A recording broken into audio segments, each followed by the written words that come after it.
A healthy life is the synonym for a happy life. So do not wait until tomorrow if you can begin today. Good evening, dear viewers. Welcome to BMC Global Live Al Hilal Health World, an exclusive health talk with doctors from Al Hilal Hospital. Today, our topic for discussion in this 49th episode of Health World is gout. So moving ahead, we shall definitely see what is gout, its causes, symptoms, and how to go about treating it. And I'm happy to welcome the doctor joining with us today, Dr. Imit Kodungukaran, a specialist orthopedic surgeon with over 7 years experience. He completed MBBS from Pushpagiri Medical College and post-graduation from Kottayam Medical College. Currently working at Al Hilal Hospital, Salmabad branch. Good evening, doctor. Good evening. Welcome to Health World episode. Thank you. Thank you for joining with us once again. Doctor, so the topic we have chosen today is gout. Yeah. So let us start with what is gout. Gout is a type of inflammatory arthritis. That means inflammation of the joints caused by high level of uric acid in your body. Okay.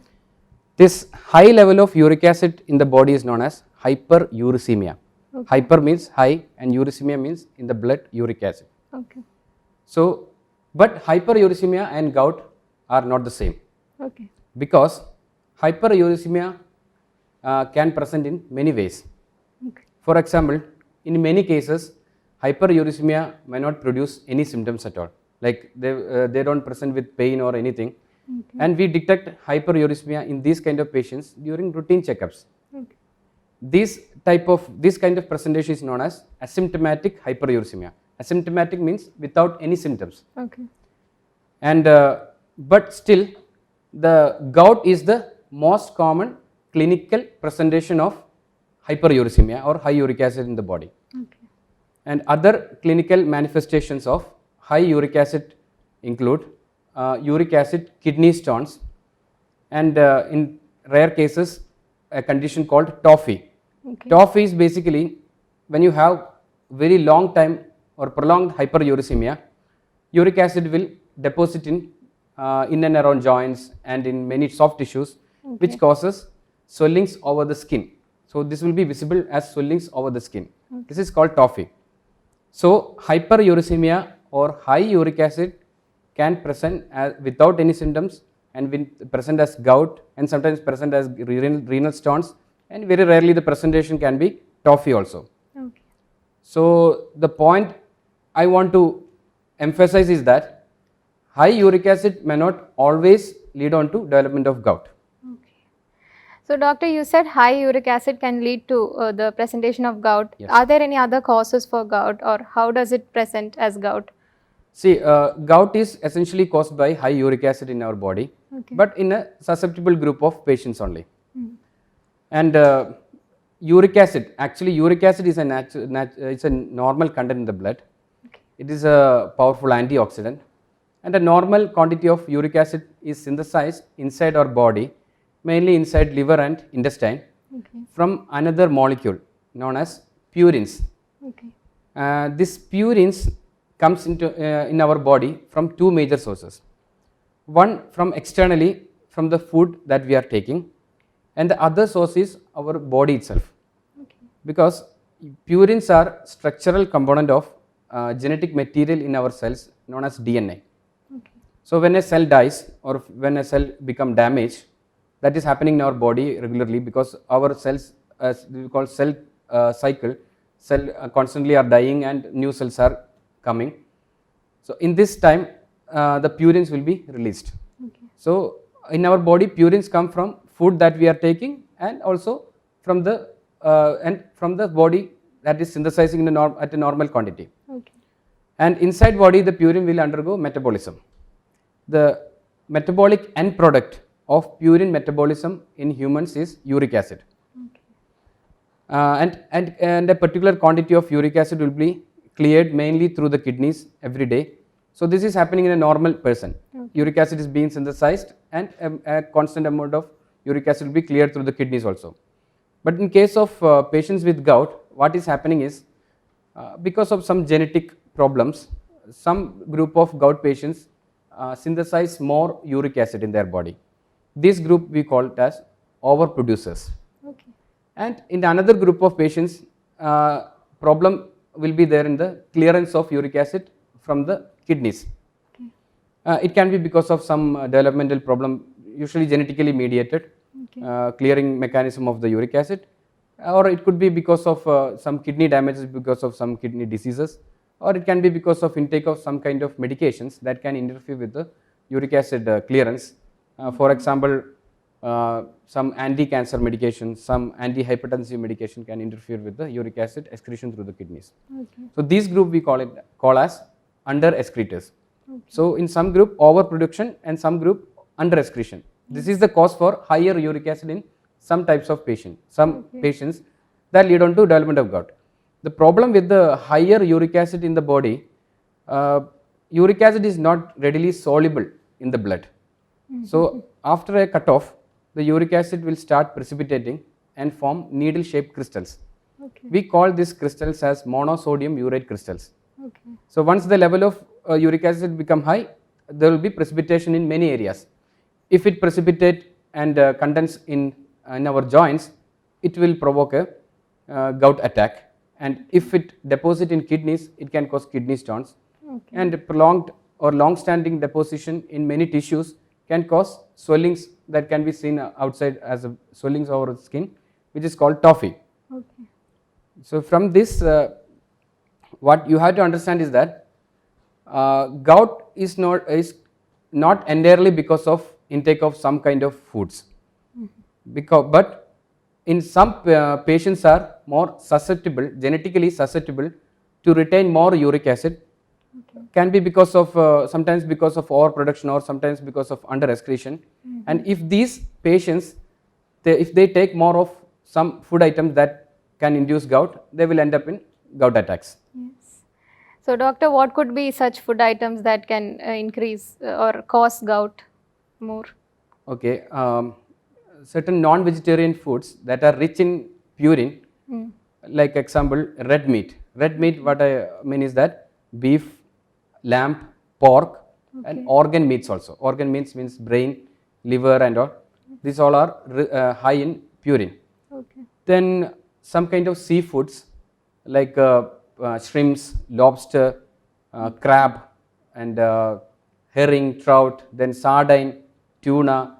These all contains more uric acid, and it can provoke a gout attack. Okay. Another food item that can induce gout attack is alcohol.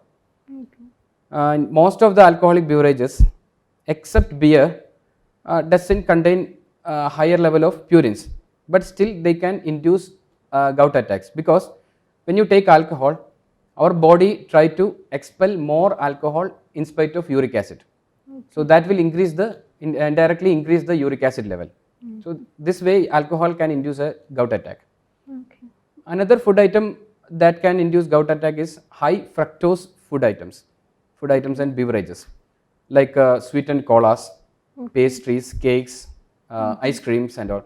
Because high fructose, if you take high fructose, the excess fructose will be converted into uric acid inside our body. Okay. So these are the food items normally have to be avoided by your gout patients. Okay. Doctor, so you spoke about the food items that can cause gout. So what could be some food items that are safe for gout patients? Yeah, this is a relevant question, because a patient need to know what are the food items he can take safely also. Yes. So this include most of the staple foods like rice, maize, wheat, barley. Everything is safe for gout patients. Then for non-vegetarians, chicken, egg are safe. Okay. Then low-fat dairy products are safe. Okay. And regarding vegetables, although some of the vegetables like asparagus, spinach, mushrooms contain high purine, but still most of the studies shows that these vegetables cannot produce hyperuricemia or gout.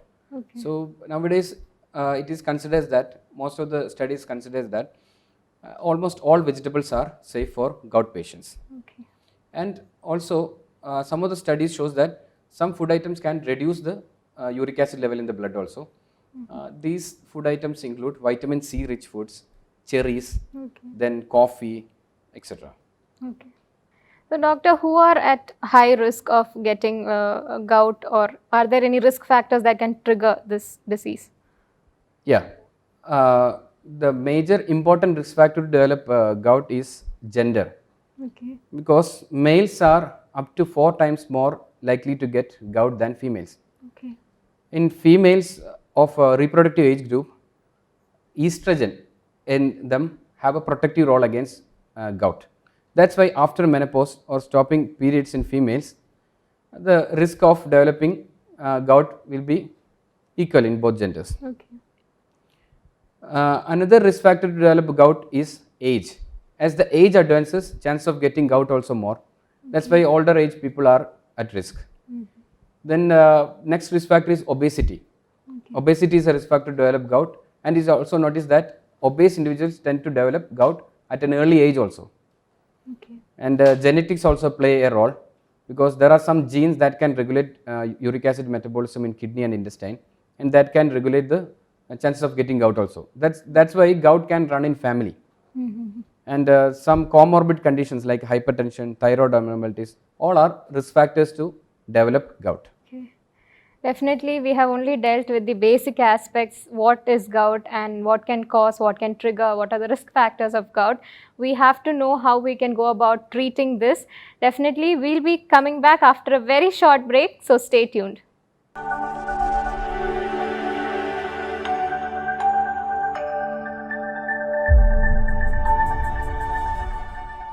Welcome back. You're watching BMC Global Live Al Hilal Health World. Nothing but lifestyle. Our topic for discussion in today's episode is gout. So let us move ahead with the further queries. Doctor, what are the symptoms that gout patients present with? Typical gout usually presents as brief attacks of pain and inflammation of the joints. Okay. We call these attacks as gout attacks. Okay. So normally gout attack starts during the night time when the patient is sleeping, and mostly only one joint is affected. Okay. And the most common joint affected is the joint between the big toe and the rest of the foot. We call this joint as first metatarsophalangeal joint. Okay. In more than 50% of the cases, this is the joint affected. Mhm. And other joints that can be affected during gout attack include joints of foot, ankle, knees, then joints of wrist, hand and elbows. Because uric acid have a tendency to precipitate in colder joints. Okay. Colder joint means joints that are away from the heart. So that's why uric acid or gout attacks are less common in shoulder, hip joint and joints of the trunk. Okay.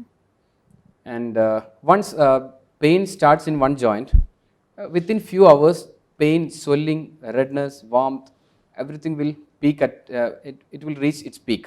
Okay. And this pain, everything will continue there for around 3 to 10 days time. After that, the pain will reduce. Okay. Even if he doesn't control uric acid, the pain, the acute attack will reduce. Then if the patient doesn't, patient not control his uric acid level, what happens is he will get repeated attacks. Okay. So when will be the next attack, we cannot predict, because some patients get next attack within few weeks, but in some cases it will take around 1 or 2 years also. Okay. And the interval between the attacks will be pain free. So the interval between the attack is pain free even if the uric acid level in the blood is high. So this is an important point, because you cannot predict the level of uric acid in the blood according to your pain intensity.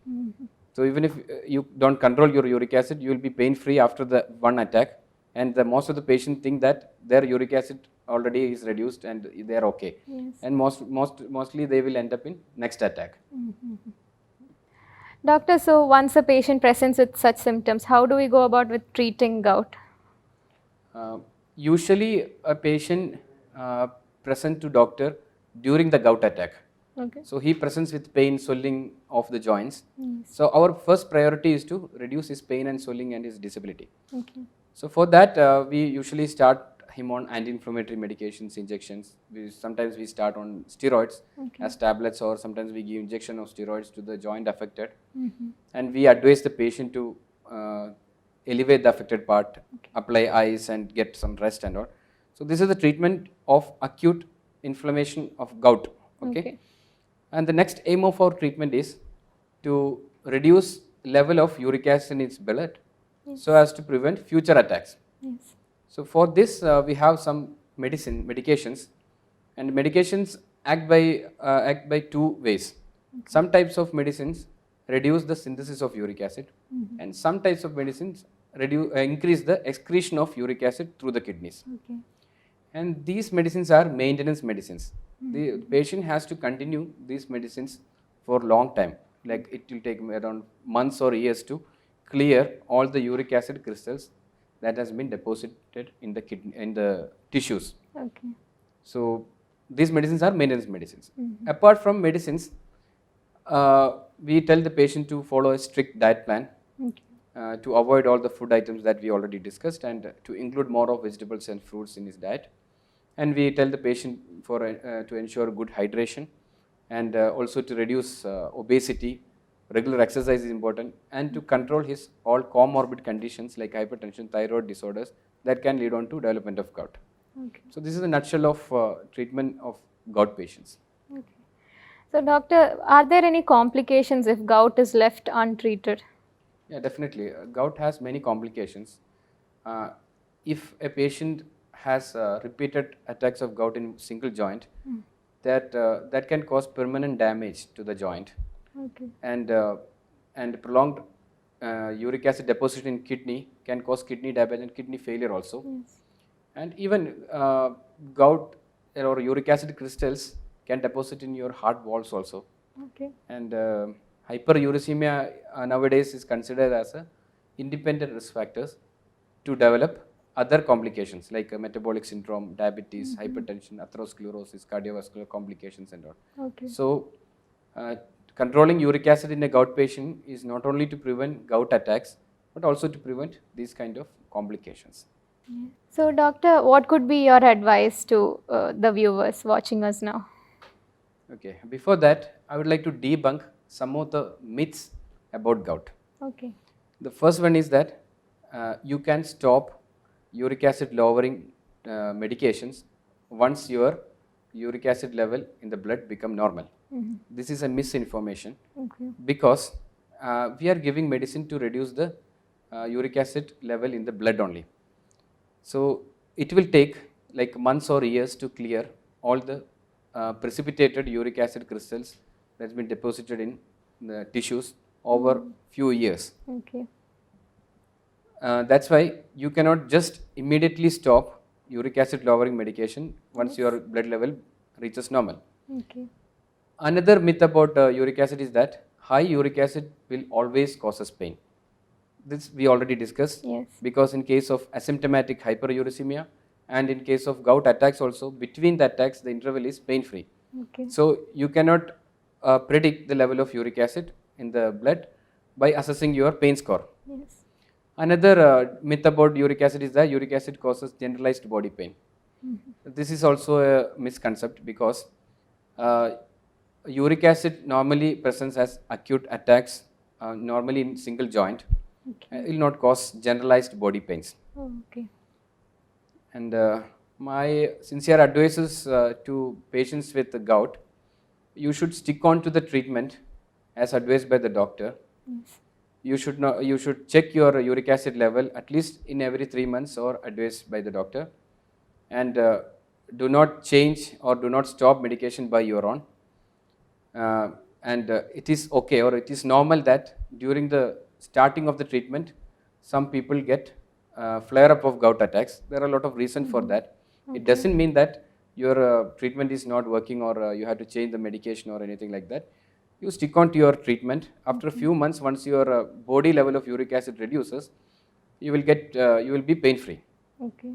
And along with the medication, continue your diet control, good hydration, and control your obesity. Exercise is important, and control your all other comorbid conditions as well. Okay. Doctor, are there any facilities specifically available at Al Hilal Hospital for patients with arthritis or such related diseases?